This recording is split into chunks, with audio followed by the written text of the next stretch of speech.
Hi, Trivandrum സാരത്തിലെ രണ്ട് രത്നങ്ങളാണ് കൂടെയുള്ളത്. ഭവേഷും അതോടൊപ്പം തന്നെ ആനന്ദും. ഇവരെ കാണാൻ വേണ്ടി ഇവരെ ഹോസ്റ്റലിലേക്ക് വന്നതാണ്. കുറച്ച് കാര്യങ്ങൾ നമുക്ക് എന്തൊക്കെ അന്ന് സംസാരിച്ചിരിക്കാം. റെഡിയാണോ? യെസ്. അപ്പോൾ ആദ്യം ഭവേഷിനോട് വയ്ക്കാം. എന്തുണ്ട് ഭവേഷ്, ഇപ്പോൾ പഠിത്തമൊക്കെ എങ്ങനെയുണ്ട്? പഠിത്തം കുഴപ്പമില്ല രീതിയിൽ പോകുന്നു. അത്യാവശ്യം നല്ല ഫ്ലോയിലാണ് പോകുന്നത്. ഇപ്പോൾ LMRP ഒക്കെ തുടങ്ങിയോണ്ട് അതിൻ്റെ ബിസിയാണ്, ക്വസ്റ്റ്യനൊക്കെ ചെയ്ത് റിവൈസ് ഒക്കെ ചെയ്ത് പിന്നെ പൊതുവെ ഇതിൻ്റെ കൂടെ തന്നെ പോകുന്നു. DPP നല്ല സംഭവം, നല്ലോണം സ്ട്രക്ചർ ചെയ്ത് നല്ല തിയറി നല്ലോണം ഇത് ചെയ്ത് വെച്ചിട്ടുണ്ട്. കറക്റ്റ് കോൺസെപ്റ്റ് വൈസ് വെച്ച് നല്ല പടമൊക്കെ വെച്ച്. സാധാരണ ഇങ്ങനത്തെ DPP എന്ന് പറയുമ്പം ബ്ലാക്ക് ആൻഡ് വൈറ്റ് കുറെ തിയറി മാത്രം എഴുതി വായിക്കാനേ തോന്നില്ല. ഇത് നമുക്ക് എടുത്ത് വായിക്കാൻ നല്ല ഇതാണ്. കുറെ പേര് പറയുന്നതാണ് DPP സൈലന്റ് DPP അടിപൊളിയാ. ഇവിടെ നിന്നൊക്കെ വാങ്ങിച്ചോണ്ടുന്ന കുറെ പേരുണ്ട്. അല്ല, പ്രീവിയസ് പഴയ ഇവിടെ നിന്ന് ഇറങ്ങിയ ആൾക്കാരുടെ അത്യാവശ്യം നല്ല DPP തന്നെ. ക്വസ്റ്റ്യൻസ് കറക്റ്റായിട്ട് വെച്ചു, കോൺസെപ്റ്റ് വെച്ച്, ഫോർമുല വെച്ച്, അധികം ആവശ്യമില്ലാത്തൊന്നുമില്ല. കറക്റ്റ് ആവശ്യമുള്ള മാത്രം കീ പോയിന്റ്സും കീ ടോപ്പിക്സും ക്വസ്റ്റ്യൻസ് ഉൾപ്പെടുത്തി കൊള്ളാം. നല്ല ഇതായിരുന്നു. ഷുവറാണ്. അപ്പോൾ ആ DPPയിലെ പ്രോബ്ലംസ് ഓൾറെഡി സോൾവ് ചെയ്തിട്ടുണ്ടാവല്ലോ. നമ്മളെ വീഡിയോ ക്ലാസ്സിലായിട്ടും ഓഫ്ലൈൻ ക്ലാസ്സിലൊക്കെ ആയിട്ട് സോൾവ് ചെയ്തിട്ടുണ്ടാവല്ലോ. അപ്പോൾ അത് ചെയ്തുകൊണ്ട് ഇപ്പോൾ 2024 ജെയിലെ ക്വസ്റ്റ്യൻസ് ചെയ്യുമ്പോൾ എങ്ങനെയുണ്ട്? കൂടുതലും ഈസി ആയിട്ട് അപ്രോച്ച് ചെയ്യാൻ വേണ്ടി പറ്റുന്നുണ്ടോ? അല്ല, എങ്ങനെയാണെന്ന് പറയൂ. ഈ DPP സോൾവ് ചെയ്തപ്പോൾ ഉള്ളൊരു ഉപയോഗം എന്താണെന്ന് വെച്ച് കഴിഞ്ഞാൽ നമുക്കിപ്പോൾ ഓരോ ക്വസ്റ്റ്യൻസ് വരുമ്പോൾ എങ്ങനെ അപ്രോച്ച് ചെയ്യണമെന്ന് സാർ പറഞ്ഞ പോലെ തന്നെ അപ്രോച്ച് കറക്റ്റായിട്ട് മനസ്സിലാവുന്നുണ്ട്. ആ ഒരു പാത്ത് വേ നമുക്ക് മനസ്സിലാവുന്നുണ്ട്. ഇപ്പോൾ ആദ്യമൊക്കെ ഞാൻ ഇപ്പോൾ ജോയിൻ ചെയ്ത സമയത്ത് ചുമ്മാ വെറുതെ ജെയിലെ ഇപ്പോൾ പ്രീവിയസ് ഇയർ ക്വസ്റ്റ്യൻസ് ഒക്കെ എടുത്ത് നോക്കിയപ്പം എവിടെ നിന്ന് തുടങ്ങണമെന്ന് അറിയത്തില്ലായിരുന്നു. ഇപ്പോൾ ഈ DPP ഒക്കെ ചെയ്തു, അല്ലെങ്കിൽ ഈ കോൺസെപ്റ്റ് ഒക്കെ പഠിച്ചു കഴിഞ്ഞപ്പോൾ എനിക്ക് മനസ്സിലായി ഇത് എവിടെ നിന്ന് തുടങ്ങണം. ആ ഒരു ക്വസ്റ്റ്യൻ്റെ ആ ഒരു മാപ്പ് നമുക്ക് കിട്ടിയിട്ടുണ്ട്. ഇനി ആ മാപ്പിൽ കൂടെ അങ്ങ് ക്വസ്റ്റ്യൻ ചെയ്ത് പോയി ആ കാൽക്കുലേഷൻ വൈസ് കൂടെ ചെയ്താൽ മതിയാവും. അപ്പോൾ അങ്ങനെ ഒരു ഇമ്പ്രൂവ്മെൻ്റ് ഉണ്ടായിട്ടുണ്ട് ആ DPP ചെയ്യുന്നതിലൂടെ. അപ്പോൾ നമുക്കിപ്പോൾ ഇപ്പോൾ ഞാൻ കുറച്ച് ക്വസ്റ്റ്യൻസ് ഒക്കെ എടുത്ത് നോക്കിയിട്ടുണ്ടായിരുന്നു. അപ്പോൾ അതിൽ ഇത്രയും ഒരു വലിയൊരു ക്വസ്റ്റ്യൻ ഒക്കെ വന്നപ്പോഴത്തേക്കും നമുക്കിത് എവിടെ നിന്ന് തുടങ്ങണം, ഏത് വഴിയിലൊക്കെയാണ് പോകേണ്ടത്, ഏതൊക്കെ രീതിയിലാണ് നമ്മൾ അപ്രോച്ച് ചെയ്യേണ്ടത്, ഏതൊക്കെ ഫോർമുലാസ് ആണ് ഉപയോഗിക്കേണ്ടത്, ഏതൊക്കെ ടോപ്പിക്സ് ആണ് ഉപയോഗിക്കേണ്ടത്, അതെല്ലാം നമുക്ക് മനസ്സിലാവുന്നുണ്ട്. അപ്പോൾ ആ ഒരു ടൈമിങ് കൂടെ ഇമ്പ്രൂവ് ചെയ്ത് കഴിഞ്ഞാൽ നമുക്ക് ക്വസ്റ്റ്യൻസ് എല്ലാം സെറ്റായി നമുക്ക് ഇനി ചുമ്മാ ക്രാക്ക് ആവുന്നതേ ഉള്ളൂ എന്നാണ് എനിക്കിപ്പോൾ തോന്നുന്നത്. അല്ലേ, കോൺഫിഡൻസ് മുഖത്ത് കാണാനുണ്ട് അല്ലേ? മോനിക്കും അങ്ങനെ തന്നെയാണോ? അങ്ങനെ തന്നെയാണ്. അപ്പോൾ പിന്നെ എങ്ങനെ DPP അതേപോലെ തന്നെ നമ്മുടെ ഓൺലൈൻ ക്ലാസ്സുകളൊക്കെ എങ്ങനെയാണ് യൂട്ടിലൈസ് ചെയ്തത്? ചുമ്മാ ഓൺലൈൻ ക്ലാസ് കണ്ട് ഇങ്ങനെ ഇരിക്കലാണോ, സിനിമ കാണുന്നവരെ ഇരിക്കലാണോ? അല്ല അത് പിന്നെ ചെയ്യുന്ന സമയത്ത് സാറന്മാരുടെ കൂടി വെറുതെ ഒന്ന് മത്സരിച്ച് നോക്കുമോ? പിന്നീട് ഓഫ്ലൈൻ ക്വസ്റ്റ്യൻസ് ചെയ്ത് നോക്കുമോ? എങ്ങനെയാണ് പിന്നെ നമ്മുടെ സിസ്റ്റത്തെ ഉപയോഗിച്ചത് എന്ന് പറയോ? അതിപ്പം എനിക്ക് നല്ല എളുപ്പമായിട്ട് തോന്നുന്ന ചാപ്റ്ററോ നല്ല ഇഷ്ടപ്പെടുന്ന ചാപ്റ്റർ ആണെങ്കിൽ സാർമാരെ ചാലഞ്ച് ചെയ്യുന്നവർക്ക് പെട്ടെന്ന് ചെയ്യാൻ പറ്റുന്ന അങ്ങനെ ചെയ്തിട്ടുണ്ടോ സാർമാരോടെ? അതിടയ്ക്ക് ഓരോരോ സമയത്ത് ഒരു മൂഡിലങ്ങ് എന്റെ കൂടെ മത്സരിച്ചിട്ടുണ്ടോ? ചെയ്തിട്ടുണ്ട്. എൻ്റെ ഒരു ഓർമ്മ. ജയിച്ചിട്ടുണ്ടോ? ചിലതിലൊക്കെ ജയിക്കണം. ഓക്കെ, അപ്പോൾ പറഞ്ഞോളൂ. അങ്ങനെയൊക്കെ ഇപ്പൊ പാട ടോപ്പിക് ആണെങ്കിൽ ഇപ്പം ഈ വീഡിയോ തന്നെ അവർ സ്പീഡ് നമുക്ക് അഡ്ജസ്റ്റ് ചെയ്യുന്നുണ്ടല്ലോ. പാട ടോപ്പിക്ക് നമുക്ക് കുറച്ച് സ്ലോ ആയിട്ട് പോസ് ചെയ്ത് കാണാം. അല്ലാതെ എളുപ്പമുള്ള ടോപ്പിക്കാ നോട്ടൊക്കെ എഴുതിയാൽ മതി. അപ്പം ഒന്ന് സ്പീഡ് കൂട്ടി പെട്ടെന്ന് കണ്ടു തീർക്കുകയും ചെയ്യാം. അതിലൂടെ തന്നെ അവർ ക്വസ്റ്റ്യൻ ചെയ്യിപ്പിക്കുന്നുണ്ടല്ലോ. അന്നല്ല പിന്നെ തൊട്ടടുത്ത ദിവസം ഓഫ്ലൈൻ ക്ലാസ്സിന് ഈ സെയിം ടോപ്പിക്ക് തന്നെ കുറച്ചും കൂടെ 2 മെത്തേഡ് എടുത്തിരുന്നല്ലോ അവര്. അപ്പോൾ നമുക്ക് ഏതോ മെത്തേഡ് കുറച്ചും കൂടെ സ്യൂട്ട് ചെയ്യുന്നത്, ഏതോ എളുപ്പം നമുക്ക് അത് തന്നെ ചൂസ് ചെയ്ത് പോകാം. മാത്തമാറ്റിക്സ് നമുക്ക് ഒരു യൂണിവേഴ്സൽ ഫ്രീഡം തരുന്നുണ്ട്. അതെ, ചൂസ് ചെയ്യാനുള്ള ഒരു ക്വസ്റ്റ്യൻ തന്നെ എത്ര രീതിയിലും ചെയ്യാം. ഏറ്റവും ബെസ്റ്റ് ഓപ്ഷൻ എന്ന് വെച്ചാൽ ഏറ്റവും എളുപ്പത്തിൽ പെട്ടെന്ന് ചെയ്താൽ ചെയ്യാൻ പറ്റുന്ന അത് നോക്കി തന്നെ പോകുന്നത് ചെയ്യാൻ വേണ്ടി പറ്റുന്നുണ്ട് അല്ലേ? മാത്തമാറ്റിക്സ് മാത്രമല്ല, ക്ഷമിക്കണം, എല്ലാ സബ്ജക്റ്റും മാത്സ് മാത്രമല്ല, എല്ലാ സബ്ജക്റ്റും ഉഷാറല്ലേ അല്ലേ? അപ്പോൾ നമ്മുടെ ഫിസിക്സ് കെമിസ്ട്രിയിലൊക്കെ ന്യൂമെറിക്കൽ ക്വസ്റ്റ്യൻസ് ഉണ്ടല്ലോ. അപ്പോൾ അതിലിപ്പം പല കുട്ടികൾക്കും അറ്റൻഡ് ചെയ്യാനൊരു പേടിയുള്ള ക്വസ്റ്റ്യൻ ന്യൂമെറിക്കല്. അതെങ്ങനെയാണ് ഇപ്പം നമുക്ക് ഇപ്പോൾ ഓക്കെ ആണോ? നിങ്ങൾക്ക് ചെയ്യാൻ വേണ്ടി പറ്റുന്നുണ്ടോ? അതെങ്ങനെയാണത് പിന്നെ ഇമ്പ്രൂവ് ആയെങ്കിൽ അതെങ്ങനെ ഇമ്പ്രൂവ് ആക്കി ഒന്ന് പറയാം കുട്ടികൾക്ക്.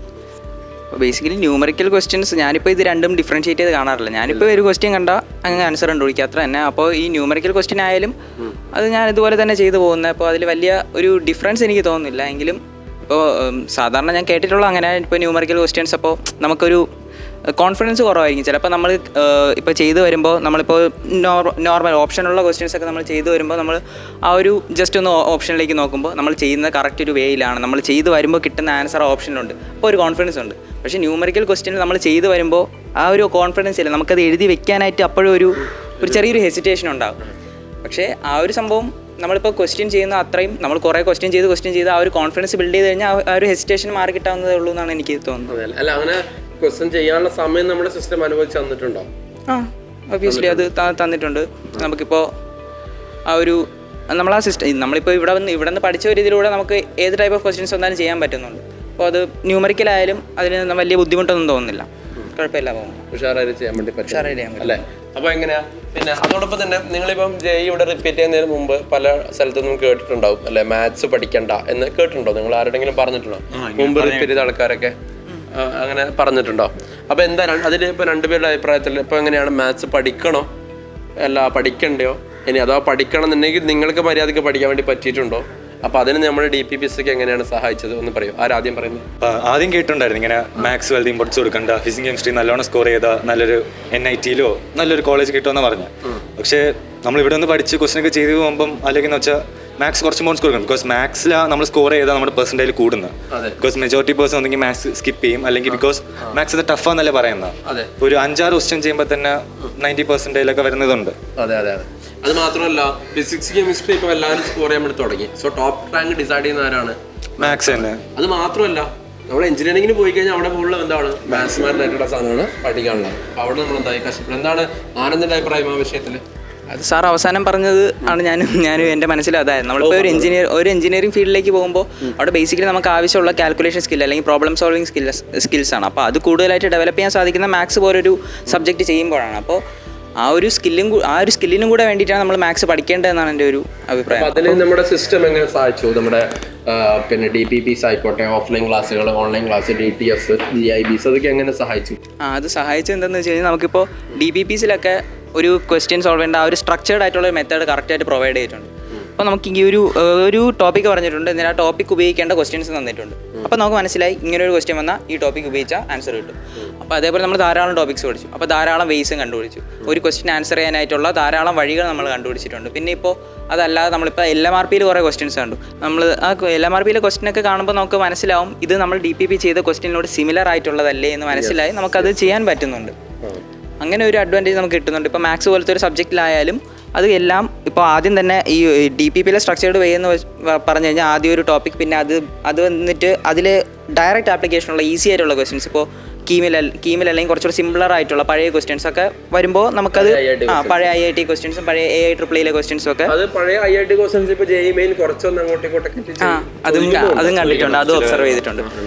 അപ്പോൾ അങ്ങനത്തെ ഈസിയർ ആയിട്ടുള്ള ക്വസ്റ്റ്യൻസ് ചെയ്യുമ്പോൾ നമുക്ക് മനസ്സിലാവും ഇങ്ങനെ ഒരു സംഭവം വന്നു കഴിഞ്ഞാൽ ഇവിടെ നമുക്ക് അപ്ലൈ ചെയ്യാൻ പറ്റും. പിന്നെ അത് കഴിഞ്ഞിട്ട് കുറച്ചുകൂടെ ടഫർ ആയിട്ടുള്ള ലേറ്റസ്റ്റ് ആയിട്ടുള്ള JEE മെയിൻ ക്വസ്റ്റ്യനും പ്രോബബ്ലി JEE അഡ്വാൻസ് ക്വസ്റ്റ്യൻസും ഒക്കെ വരുന്നുണ്ട്.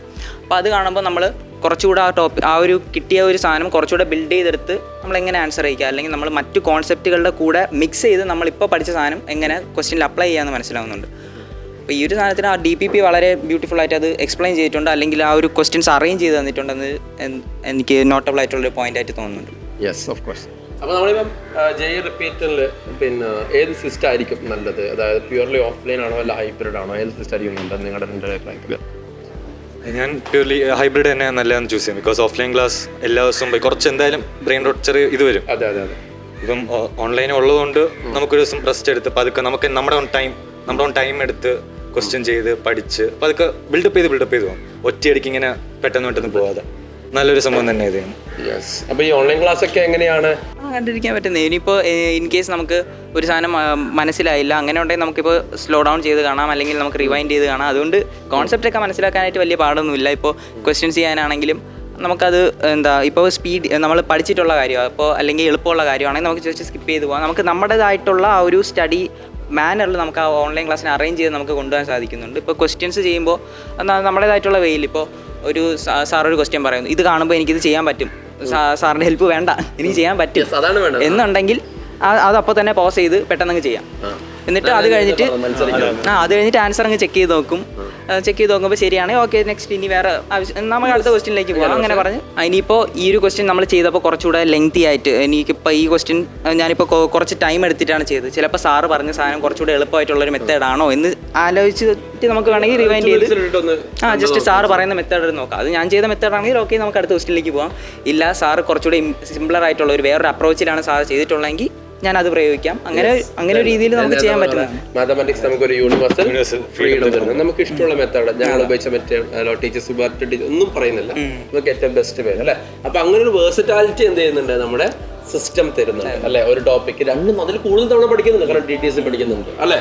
അപ്പോൾ എന്തായാലും നമുക്ക് ഉഷാറായിട്ട് പഠിക്കാൻ വേണ്ടി സാധിച്ചു. നല്ല ഇമ്പ്രൂവ്മെന്റ് ഉണ്ടായോ? ഞാൻ പറഞ്ഞാൽ മതി, +2 കഴിഞ്ഞിട്ട് നല്ല ഇമ്പ്രൂവ്മെന്റ് അല്ലേ. യെസ്. അപ്പോൾ എനിവേ നമ്മുടെ കുട്ടികൾ ഇത്രയും കാര്യങ്ങളാണ് പറഞ്ഞത്, അവർ നന്നായിട്ട് എക്സ്പ്ലെയിൻ ചെയ്തു. അപ്പോൾ ഇനിയിപ്പോൾ JEE പ്രിപ്പയർ ചെയ്തുകൊണ്ടിരിക്കുന്നവർക്ക് ഇവരുടെ ഈ പറഞ്ഞ പോലെ തന്നെ രീതികൾ എന്താണ്, പിന്നെ പഠന രീതികൾ അല്ലേ കണ്ടിട്ടുണ്ട്, കേട്ടിട്ടുണ്ട്. അതെന്തായാലും ഹെൽപ്ഫുൾ ആയിരിക്കും എന്ന് തന്നെയാണ് വിചാരിക്കുന്നത്. നമുക്ക് ഇനിയും കാണണം എപ്പം റിസൾട്ട് വന്നിട്ട് നല്ലൊരു പെർസെൻറ്റൈൽ കട്ടിയതിന് ശേഷം നമുക്ക് വീണ്ടും കാണണം അല്ലേ. Anand and Bhavesh, thank you.